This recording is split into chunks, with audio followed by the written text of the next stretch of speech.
스가랴 14장입니다. 1절 5절 예루살렘이 포위당하며 약탈당하지만 그 가운데 남은 자들이 있습니다. 이들을 위해 하나님은 친히 싸우시며 피할 길을 내시죠. 남은 자를 언급하는 것으로 볼 때 여호와께 신실함을 요구하는 상황임을 짐작할 수 있습니다. 12장 1절로 9절에서 묘사하는 예루살렘의 구원이라는 주제에 비해 14장 1절로 3절에서는 예루살렘이 함락되는 장면이 추가됩니다. 3절에서는 분명히 여호와가 예루살렘을 위해 싸우시는 것을 보여줍니다. 14장 4절로 21절에서는 여호와의 날에 있을 구원과 승리 주제가 돋보이죠. 여기서 예루살렘이 함락되고 약탈당하는 모습은 종말에 있을 고난, 고통과 관련이 있는 듯합니다. 이러한 고난 상황은 하나님이 베푸실 구원을 더욱 돋보이게 합니다. 그동안 주로 그날에 라고 표현되었던 때의 문제가 여호와의 날이라는 사실로 분명하게 드러나게 됩니다. 2절의 남은 백성과 관련된 메시지에서 13장 7절 9절에 나오는 흩어지는 양들 가운데 작은 자들, 즉 남은 자의 주제가 반복되고 있습니다. 예루살렘이 함락되고 약탈당하게 되지만 여호와로 말미암아 희망은 여전히 있죠. 어떤 면에서 여호와의 날은 고통이나 고난이 없는 사람들의 일반적인 기대나 착각과는 다릅니다. 물론 여호와의 날에는 새 하늘과 새 땅의 요소가 있습니다. 항상 희망과 승리만 있는 것이 아니라 고통과 고난 가운데서의 승리, 곧 고난을 통한 고난을 이겨낸 구원이 허락되는 날이죠. 그때 여호와께서 나가사 그 이방 나라들을 치시되 이왕의 전쟁 날에 싸운 것 같이 하시리라. 3절은 남은 자가 희망을 품을 수 있게 하는 분명한 근거를 제시합니다. 남은 자의 희망은 여호와의 날이 여호와가 자신의 백성을 위해 싸우시는 때라는 사실로부터 비롯됩니다. 이 주제는 12장 1절 9절에서 예루살렘의 구원을 노래한 것과 일맥상통하죠. 자신의 백성을 위해 싸우시는 하나님은 구약 성경에서 신적 전사의 이미지로 빈번하게 등장합니다. 그때는 땅이 진동하고 하늘이 물을 내리며 이산과 저산이 요동합니다. 전사로서 하나님과 관련된 이미지, 묘사 혹은 서사적인 진술은 오경에서도 수차례 나타나고 있습니다. 4절의 감람산이 무엇을 의미하는지는 본문 정황만으로는 정확히 판단하기 어렵습니다. 다만 스가랴 4장에 나온 두 감람나무와 관련해서 추정해 볼 수 있을 뿐이죠. 비록 논란의 여지가 있지만 4장에서 두 감람나무는 스룹바벨과 여호수아 역할을 상징하는 것으로 보입니다. 즉 기름 부음 받은 자, 곧 메시아 사상과 깊은 관련이 있습니다. 두 감람나무와 관련된 환상은 성전 건축이 스룹바벨과 여호수아를 통해 완성되고 이스라엘과 하나님과의 관계, 언약 관계가 회복될 것임을 암시하는 것으로 보이죠. 이는 스가랴서 내에서 메시아를 통한 온전한 회복을 미리 선취하게 하는 문학적 역할을 합니다. 두 감람나무의 이전 환상은 4절에서 현재적 의미, 스룹바벨과 여호수아를 통한 회복과 더불어 미래적 의미, 궁극적으로 메시아를 통한 온전한 회복으로 확장, 발전되고 있습니다. 5절의 그 산 골짜기는 감람산이 동서로 갈라져 생긴 골짜기를 가리키죠. 골짜기는 피난처로 다른 곳에서 언급되기도 했습니다. 예레미야 21장 48장 보세요. 산골짜기는 하나님이 자신의 백성을 보호하는 상징이죠.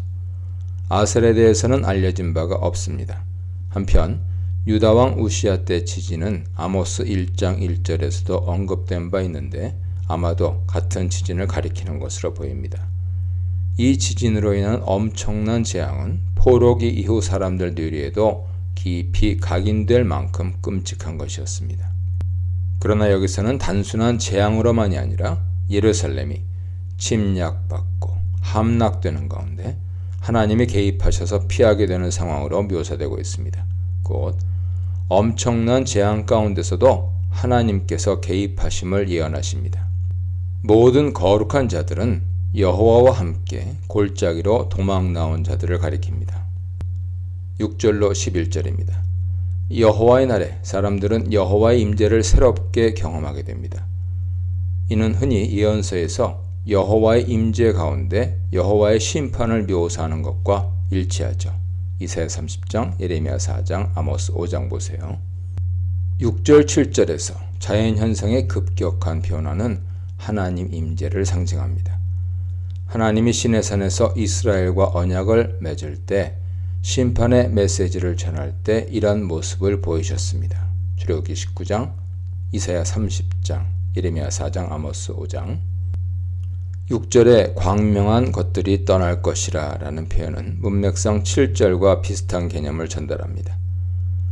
여호와의 날의 빛은 하나님이 처음 창조한 빛이나 광명, 천체와는 다른 새로운 빛, 새 하늘과 새 땅을 여는 빛으로 비춰집니다. 7절에 어두워 갈 때의 빛은 낮과 밤에 비치는 빛, 광명과는 다릅니다. 세상의 빛은 사라져도 어둠 가운데 바라는 빛은 있을 것입니다. 8절은 예루살렘에서 생수가 나오는 것을 묘사하죠. 여호와의 임재로 말미암아 생명의 근원이 시작됩니다. 예레미야 2장 13절, 7장 13절에서 여호와를 생수의 근원으로 표현한 것과 크게 다르지 않습니다. 에스겔 47장에서는 성전에서 흘러나오는 물을 언급한 바 있습니다. 성전은 여호와의 임재를 상징하는 곳으로 하나님으로부터 흘러나오는 영적 공급을 가리킵니다. 여기서도 예루살렘은 여호와의 임재를 상징하는 성전이 있는 곳으로 예루살렘 역시 종종 여호와의 임재를 가리키는 상징이 됩니다. 동해는 사해를 가리키며 서해는 지중해를 가리키죠. 동해와 서해에 대한 언급은 온갖 바다의 근원이 된다는 것을 의미합니다. 에스겔 47장, 신명기 11장 보세요. 여름과 겨울에 대한 언급은 건기와 우기에 상관없이 지속적으로 생수가 흘러나올 것을 강조하는 표현입니다. 8절의 임재에 관한 주제는 9절 11절에서 더욱 발전되어서 새 예루살렘의 새로움이 언명됩니다. 그러므로 새 예루살렘에 대한 9절 선포에서 여호와의 왕 되심이 재천명되는 것은 전혀 이상한 일이 아닙니다. 그날의 하나님은 이스라엘의 하나님이 되시고 이스라엘은 하나님의 백성이 됩니다. 그러한 언약관계의 온전한 회복은 여호와의 날에 완성될 것입니다. 10절의 아라바는 헤브론에서 아카바만까지 뻗는 요단강의 열곡, 두 개의 평행한 단층으로 둘러싸인 깊고 긴 계곡을 가리킵니다. 열곡을 가리킵니다. 일반 명사로 볼 경우 아라바는 평원을 의미하죠. 이는 예루살렘이 높이 들려 예루살렘을 제외한 나머지 주변 지역이 낮아지는 것을 가리킵니다.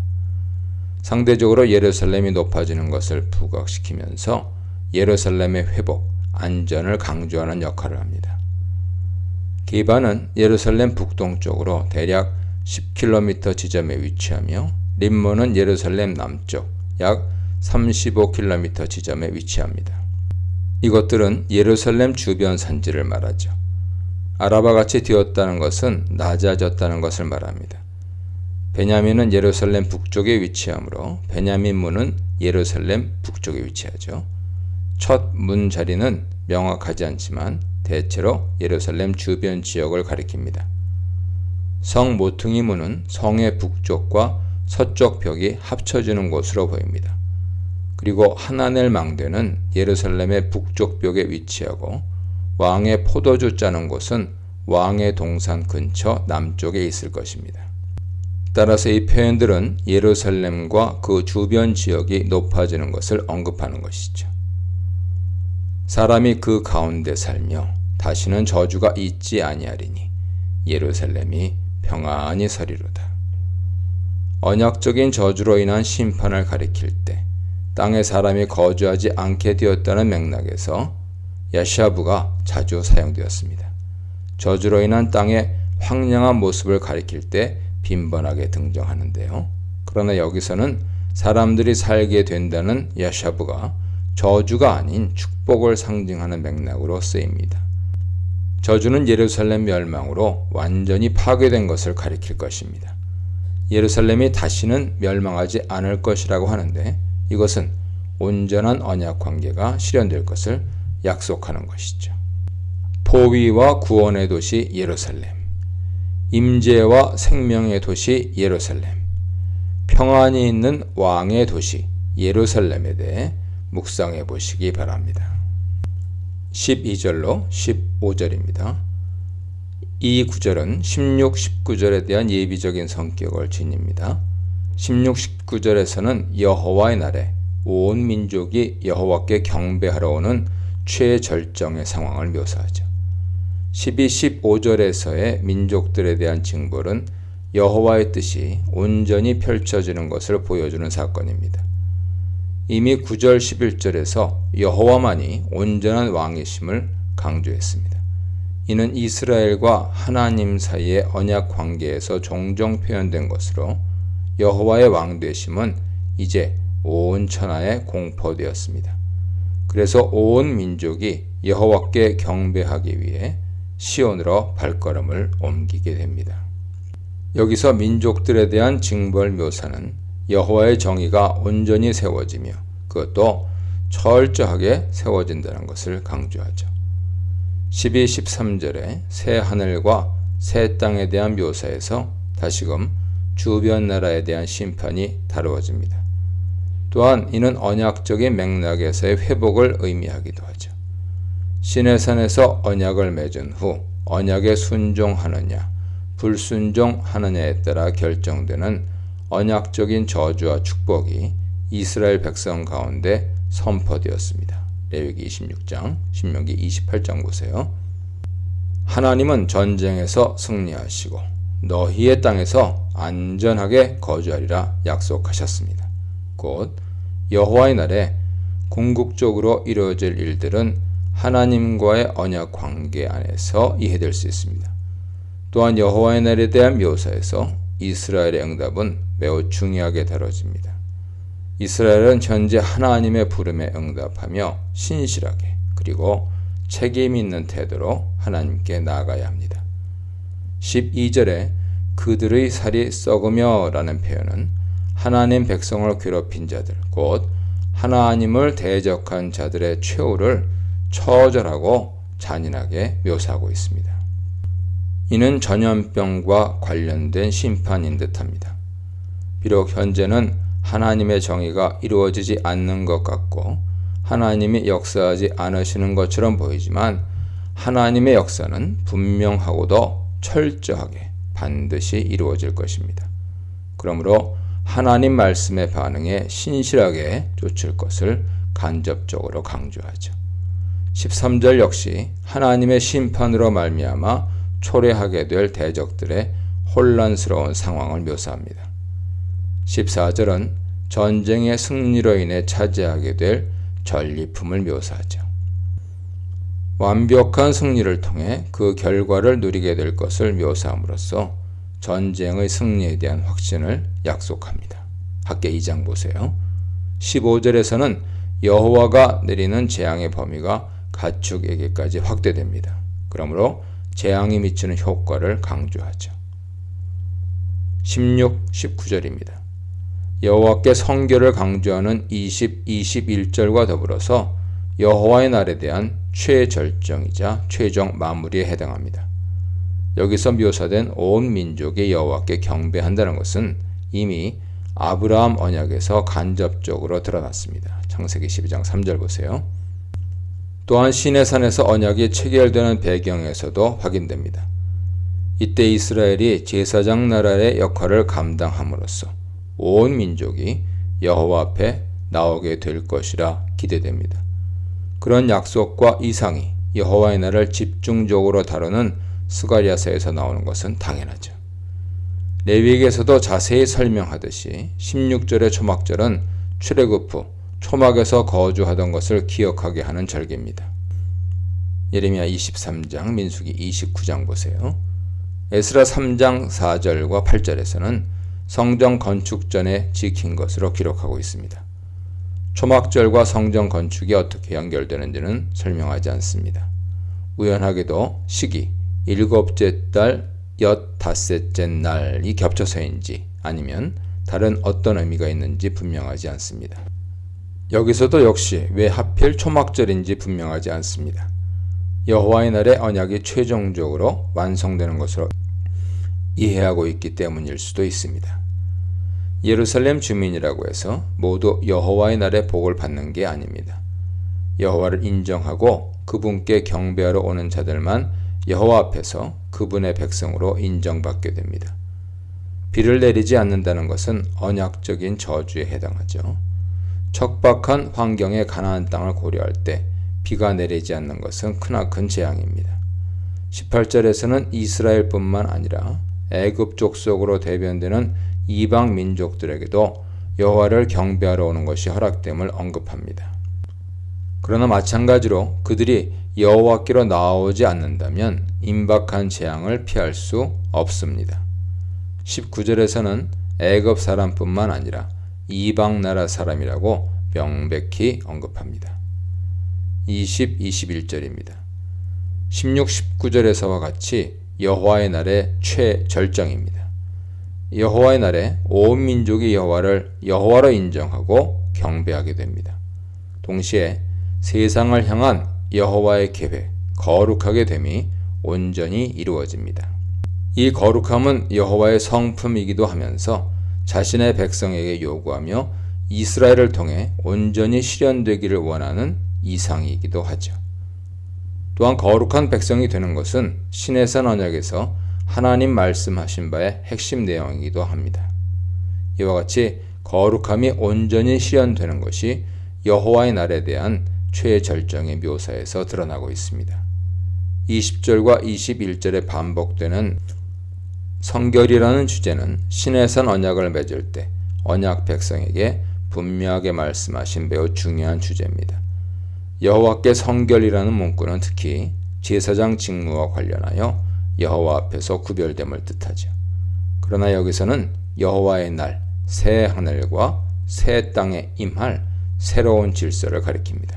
다시 말해 가장 흔한 것조차 하나님께 거룩하게 되는 날을 가리킵니다.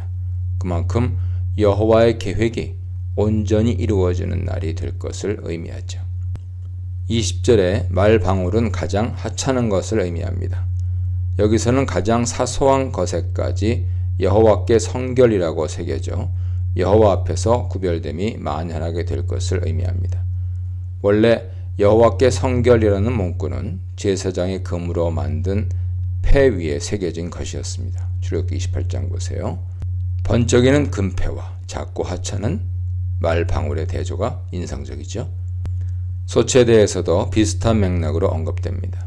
전에는 성소와 지성소로 구분되고 언약궤가 있는 지성소에 가까워질수록 사용되는 재료와 레위인 제사장 또는 대제사장이 접근할 수 있는 곳을 제한했습니다. 즉 거룩함을 차별화하여 하나님께 가까워질수록 더욱 높은 수준의 거룩함이 요구되었습니다. 예컨대 성전에서 사용되는 소치라 하더라도 그 쓰임과 용도에 따라 차별이 있었습니다. 이러한 맥락 아래 여기서 제단 앞 주발과 차이가 없게 한다는 것은 매우 의미심장합니다. 이는 모든 것이 거룩하게 됨을 의미하기 때문이죠. 20절에서는 여호와의 전에 있던 소추로 한정했으나 이제 21절에서 예루살렘과 유다에 있는 모든 소추로 확대합니다. 점차 확대하여 결국 모든 소치 성전에서 사용될 수 있을 만큼 거룩함으로 확대된다는 것을 의미합니다. 예루살렘과 유다의 모든 소치 만군의 여호와의 성물이 될 것인즉 제사 드리는 자가 와서 이 소치를 가져다가 그것으로 고기를 삶으리라. 그날에는 만군의 여호와의 전에 가나안 사람이 다시 있지 아니하리라. 21절에서 가나안 사람이 언급되는 것은 특이합니다. 가나안 사람들이 상인들로 잘 알려졌기 때문에 이 단어가 상인들을 가리킬 수 있다고 제안하기도 하지만 여기서 상인은 문맥상 어울리지 않습니다. 가나안 사람은 이스라엘이 포로에서 돌아온 이후 가정한 것의 대상이었죠. 여기서 가나안 사람은 상징적인 의미에서 가정한 것을 가리키는 것으로 보입니다. 예루살렘을 친 민족들에 대한 심판, 예루살렘을 인정한 자들의 찬양, 예루살렘의 성결에 대해 묵상해 보시기 바랍니다.